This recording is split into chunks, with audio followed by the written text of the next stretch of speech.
Tako o domaćim aktuelnostima. Brojna reagovanja na današnji skup vehabija u Sarajevu. Direktor Republičkog centra za istraživanje ratnih zločina Janko Velimirović izjavio je da nadležni organi Bosne i Hercegovine moraju da se suoče sa problemom mudžahedina i da ispune obavezu da vrate u zemlje iz kojih su došli sve one koji su po zakonu obavezni da napuste BiH.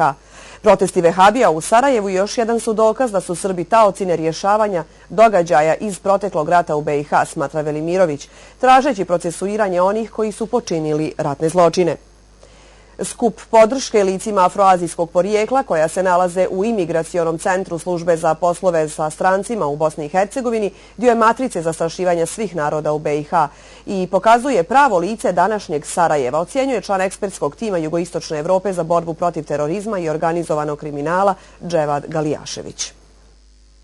Ovakav skup pokazuje jedno ružno lice Bosne i Hercegovine. Dakle, zalaganje i mitingovanje za 5 zatvorenih lica koji predstavljaju prijetnju nacionalnoj sigurnosti jer su u vezi sa terorističkim grupama, a s druge strane Sarajevo ne protestuje zbog puštanja na slobodu ratnih zločinaca koji su po Dobrovoljačkoj ulici ubijali nevinu djecu, regrute i tako dalje. Dakle, ne osjeća potrebu za tako nečim.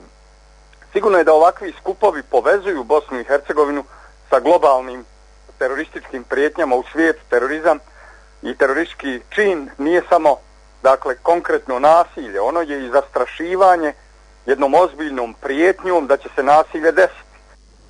Reaguju i iz HDZ-a BiH, smatraju da su okupljanja vehabija u Sarajevu i prijetnje da će Tripoli biti Disneyland u poređenju sa onim što će se desiti ukoliko do kraja marta ne bude formirana vlast na nivou Federacije BiH i BiH, pokušaj slanja lažne poruke međunarodnoj zajednici da bi situacija mogla izmaći kontroli ako ne podrže namjere SDP-a i SDA i njihovih privjesaka u konstituisanju vlasti. Portparol HDZ-a BiH Mišo Relota je rekao da sve ovo zabrinjava, bez obzira na to kakvi motivi stoje iza toga. Radikalne islamske organizacije planiraju da do 2020. godine islamizuju cijeli Balkan, koji bi im poslužio kao nosač aviona za široko otvaranje vrata za prodor islama u Evropu. Rekao je bivši obavještajac i profesor bezbjednosti iz Skoplja Ivan Babanovski. Prema njegovim riječima, jedan od centara za ostvarivanje tog cilja je u Sarajevu, a drugi bi trebalo da bude u Skoplju, zbog procjene da je Makedonija najnestabilnija u pogledu političkog, ekonomskog, vojnog i bezbjednosnog stanja, te se zbog toga materijalni, finansijski i kadrovski resursi islamskih radikalnih organizacija stacioniraju na ovim prostorima.